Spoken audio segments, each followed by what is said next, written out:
And welcome to get excellence.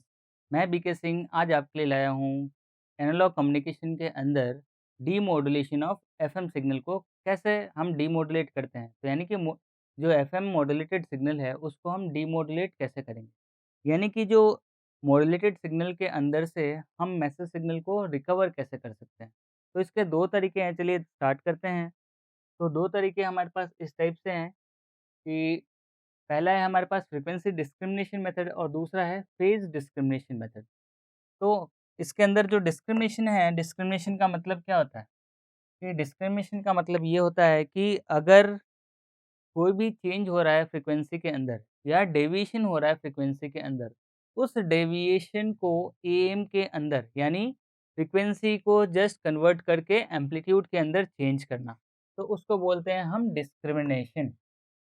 अब frequency discrimination method frequency को discriminate करके हम क्या करेंगे, एम के अंदर कन्वर्ट करेंगे और वो जो एम जनरेटेड सिग्नल होगा उसको हम डिमॉड्यूलेट करेंगे यूजिंग एनवेलप डिटेक्टर।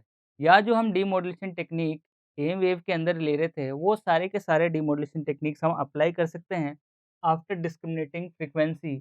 तो फ्रीक्वेंसी को एक बार डिस्क्रिमिनेट करने के बाद जो हमारे फ्रीक्वेंसी मॉड्यूलेटेड सिग्नल है वो एम के रिस्पेक्ट में आ जाएगा और हम उस एम सिग्नल को इजीली डिमॉड्यूलेट कर सकते हैं। हमने एम डिमॉड्यूलेशन में बहुत सारे डिमॉड्यूलेशन टेक्निक्स पढ़े थे जिसके अंदर स्क्वायर लॉ डिमॉड्यूलेटर हो गया और हमारे पास linear as well as non linear दोनों डिमॉड्यूलेटर के थ्रू अपन डिमॉड्यूलेट कर सकते हैं। तो चलिए सबसे पहले देखते हैं कि इसके अंदर पहला तो था फ्रीक्वेंसी डिमॉड्यूलेशन और दूसरा हमारे पास फेज़ डिस्क्रिमिनेशन मेथड। तो हम दोनों तरीके से एफएम या फ्रीक्वेंसी मॉड्यूलेटेड सिग्नल को हम क्या कर सकते हैं, वापस से मैसेज सिग्नल रिकवर कर सकते हैं। तो इन दोनों मेथड का नाम दे दिया है फ्रीक्वेंसी डिस्क्रिमिनेशन मेथड और एक है फेज़ डिस्क्रिमिनेशन मेथड। यानी फेज़ सिग्नल के हिसाब से अब हम इसको क्या करेंगे, एम सिग्नल में जनरेट करेंगे और उसको हम वापस डिमॉड्यूलेट करेंगे यूजिंग एम डिमॉड्यूलेटर। तो दोनों के अंदर सेम प्रोसेस है, पहले के अंदर फ्रीक्वेंसी है और दूसरे के अंदर फेज़ है। तो चलिए डिस्क्रिमिनेटर या अ, जो हमारा process of change in frequency है वो एम के अंदर कैसे कन्वर्ट होता है। तो चलिए हम यहाँ पे हमने एक एफएम वेव लिया है और हमने एक डिफरेंशिएटर सर्किट लगाया है जो कि हमारा एज अ काम करेगा डिस्क्रिमिनेटर। तो ये हमारा डिस्क्रिमिनेटर की तरह काम करेगा। उसके बाद हम हमारे पास यहाँ जो सिग्नल आएगा वो हमारे पास एम सिग्नल आएगा और इसको हम इजीली एम डिमॉड्यूलेटर या फिर एनवेलप डिटेक्टर के थ्रू डिमॉड्यूलेट करके हम आउटपुट या फिर मैसेज सिग्नल को रिकवर कर सकते हैं। तो चलिए देखते हैं इसका प्रोसेस क्या है और इसके मैथमेटिकल एक्सप्रेशन क्या है। तो मैथमेटिकल एक्सप्रेशन अगर मैं बात करूँ एफएम सिग्नल की, तो एफएम सिग्नल का जो मैथमेटिकल एक्सप्रेशन है वो st equals to A C cos 2 pi F C T plus 2 pi के F integration of M T into D T. अब ये हमें पता है कि के एफ क्या था हमारे पास, फ्रीक्वेंसी सेंसिटिविटी फैक्टर, क्योंकि हमारे पास एफ एम मॉड्यूलेटेड सिग्नल है। तो अब क्या होगा, इसको डिफरेंशिएटर में डालेंगे तो डिफरेंशिएटर क्या करेगा, डिफरेंशिएट करेगा विथ रिस्पेक्ट टू टाइम, क्योंकि टाइम के साथ ही हमारा क्या हो रहा है, फ्रीक्वेंसी के अंदर चेंज हो रहा है। अगर मैं एफ एम वेव की बात करूँ, तो अगर ये हमारे पास इस टाइप का एफएम सिग्नल ले लेता हूँ,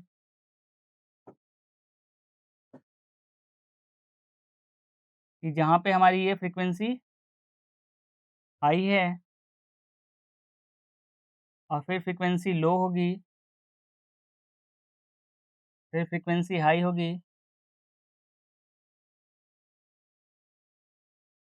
फिर फ्रीक्वेंसी लो होगी। तो इस तरीके से क्या होगा, हमारा एफएम सिग्नल इनपुट में आएगा। तो इस वाले पार्ट को अगर हम देखते हैं,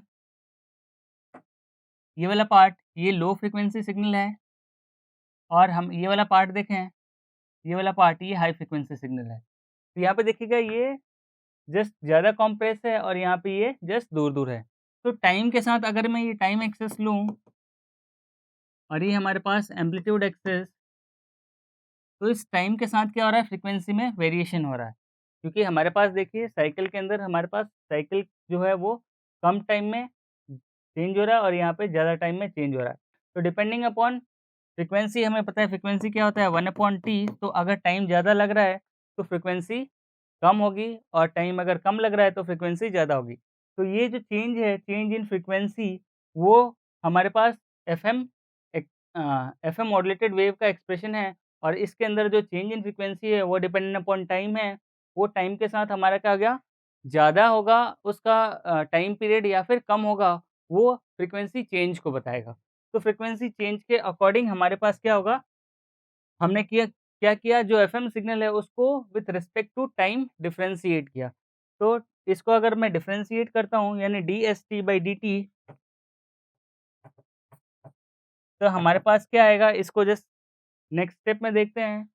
तो जब हमने इसको डिफरेंशिएट किया तो ये हमारे पास आएगा, कॉस का डिफरेंशिएशन माइनस साइन होता है, तो माइनस AC 2 पाई FCT इंटू 2 पाई KF MT इंटू साइन, जो पूरा टर्म था वो as it is, that is 2 pi FCT plus 2 pi KF integration of MT into DT।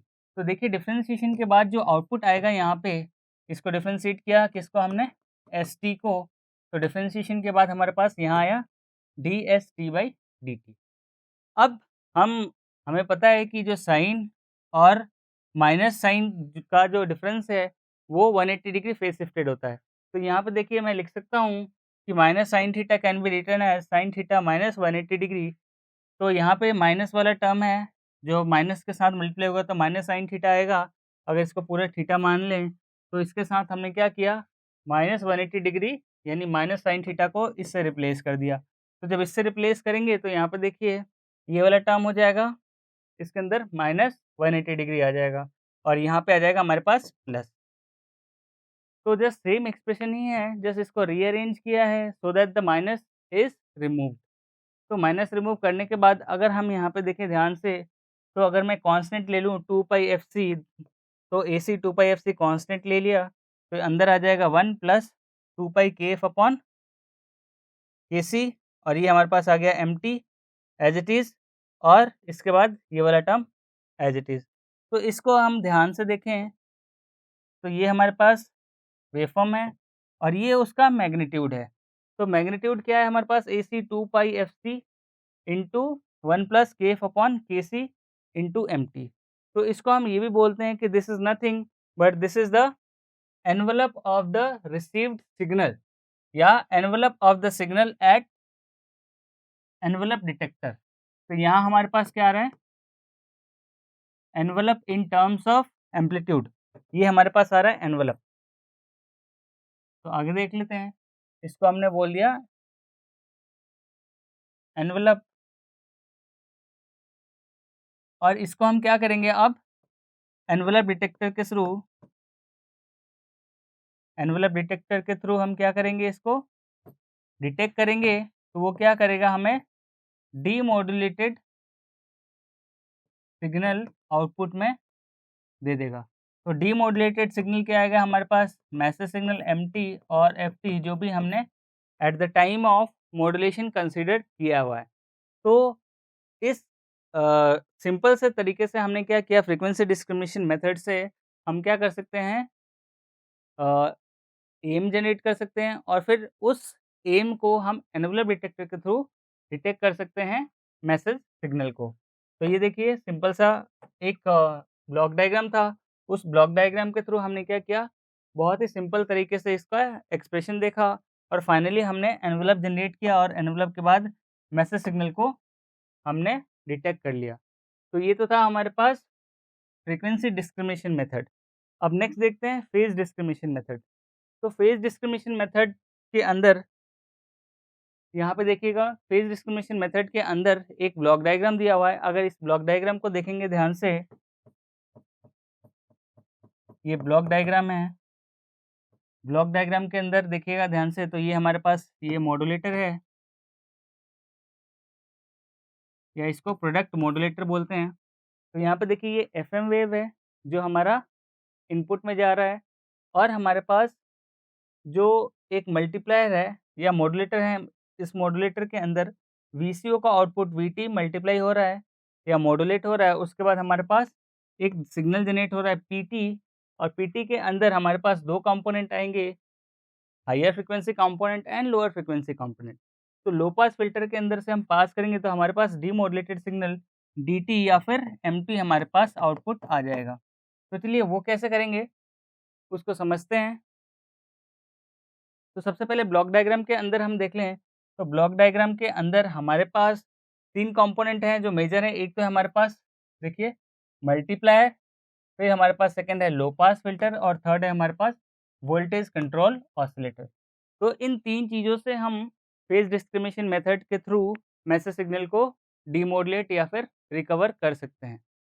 Modulated signal को डीमॉड्यूलेट कर सकते हैं या फिर मैसेज सिग्नल को रिकवर कर सकते हैं।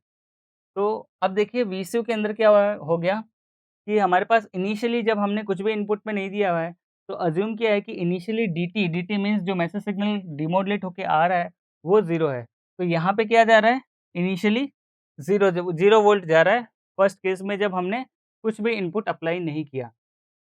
उसके बाद हम जब ये वीटी जनरेट होगा, तो वीटी क्या करेगा, इसके साथ एफएम वेव के साथ क्या होगा, मल्टीप्लायर के से मल्टीप्लाई होगा तो हमारे पास क्या जनरेट होगा, पीटी। पीटी जो जनरेट होगा तो उसके अंदर 2 कंपोनेंट आएँगे, यहाँ पे देखिए the multiplier produces an output having high and low frequency component. तो हाई फ्रीक्वेंसी कंपोनेंट के अंदर हमने क्या लिखा है, लो पास फ़िल्टर। तो सिर्फ़ और सिर्फ़ लो पास या लो फ्रीक्वेंसी सिग्नल्स को ही पास करेगा। तो लो फ्रीक्वेंसी सिग्नल को पास करने के बाद क्या होगा हमारे पास, ये देखिए it produce only low frequency component at its output. तो यहाँ पे जो लो फ्रीक्वेंसी कंपोनेंट होता है वही हमारा मैसेज सिग्नल होता है, क्योंकि हमारे पास कैरियर सिग्नल होगा वो हाई फ्रीक्वेंसी में आ जाएगा और बाकी जो लो पास फ़िल्टर के थ्रू पास हुआ वो हमारे पास मैसेज सिग्नल के अंदर आ जाएगा। तो यहाँ पे देखिए this low frequency component contains only term related two phase difference. अब यहाँ पे आता है कि फेज़ डिफरेंस। अब फेज़ डिफरेंस कैसे आएगा? कि जितना भी अगर हमने यहाँ पे सपोज़ इनिशियली 0 था फर्स्ट केस में, कोई भी वोल्टेज जनरेट नहीं हुआ, फिर नेक्स्ट केस में थोड़ा-सा भी वोल्टेज अगर यहाँ पे आया, क्योंकि हमारे पास एफएम सिग्नल आ रहा है, तो एफएम सिग्नल के अंदर फ्रीक्वेंसी चेंज होगा। तो फ्रीक्वेंसी चेंज होने पे हमारे अंदर जो लो पास सिग्नल के अंदर जो मैसेज सिग्नल आएगा, उस फ़ेज़ पे यानी कि यहाँ का फ़ेज़ और यहाँ से जो फ़ेज़ जनरेट हो रहा है, वो फ़ेज़ किस पे डिपेंडेंट है? Output of DT. तो डीटी के अंदर जो भी हमारे पास आउटपुट आ रहा है इन टर्म्स ऑफ वोल्टेज, वो क्या होगा, voltage control in terms of change in frequency, वो क्या हो जाएगा हमारे पास, वीसीओ के थ्रू यानी वोल्टेज के फॉर्म में जनरेट होगा। और ये वोल्टेज क्या हो रहा है यहाँ पे, हमारा एफएम वेव के फेज के साथ यानी कि प्रोडक्ट हो रहा है यूजिंग मल्टीप्लायर, और इनमें जो फेज़ डिफरेंस आ रहा है, वो फेज़ डिफरेंस के हिसाब से हमारा क्या कर रहा है, वापस सिग्नल लो पास फ़िल्टर के थ्रू पास हो रहा है। तो ये क्या कंटीन्यूअस प्रोसेस है, चलता रहेगा जब तक हमारे पास एफएम सिग्नल के अंदर फेज़ चेंज हो रहा है। तो इसलिए हम हमारे पास जो टर्म आया है वो फेज़ डिफरेंस के हिसाब से हमारे पास लो पास फ़िल्टर आएगा। Hence we get the modulating signal MT from this output of low pass filter. तो हम डायरेक्टली बोल सकते हैं कि हमारे पास लो पास फ़िल्टर से जो मैसेज सिग्नल है वो हम रिकवर कर सकते हैं। तो जैसे इसका बेसिक सा एक ब्लॉक डायग्राम है। ब्लॉक डायग्राम के अंदर हमने एफएम सिग्नल लिया और उसका जो फेज़ डिफरेंस है, क्योंकि हमारे पास फेज़ डिस्क्रिमिनेशन मेथड है, तो फेज़ डिफरेंस हमारे पास कहाँ से आएगा, अगर यहाँ कोई भी फेज़ चेंज होता है, तो वो हमारे पास यहाँ पे हमारे पास जो भी सिग्नल आता है, उसके हिसाब से हमारे पास वोल्टेज कंट्रोल ऑसिलेटर क्या करेगा, एक वोल्टेज जनरेट करके दे देगा सिग्नल, वो सिग्नल होगा वीटी। और हमारे पास मॉड्यूलेटर के अंदर या मल्टीप्लायर के अंदर इन दोनों के बीच का फेज़ डिफरेंस कैलकुलेट होगा पीटी के फॉर्म में, और इस सिग्नल को लो पास फ़िल्टर करेंगे तो हमारे पास डीटी सिग्नल यानी कि मॉड्यूलेटिंग सिग्नल हमारे पास आउटपुट में आ जाएगा। तो चलिए ये तो था हमारे पास frequency and phase discrimination method, जिसके थ्रू हम एफएम मॉड्यूलेटेड सिग्नल को वापस डीमॉड्यूलेट करके हम मैसेज सिग्नल को रिकवर कर रहे थे। तो चलिए इस वीडियो में इतना ही। अगर आप लोगों को ये वीडियो पसंद आ रहा है तो हमारे चैनल को शेयर और सब्सक्राइब ज़रूर कीजिए। तो मिलते हैं अगले वीडियो में कुछ और टॉपिक के साथ। Thank you.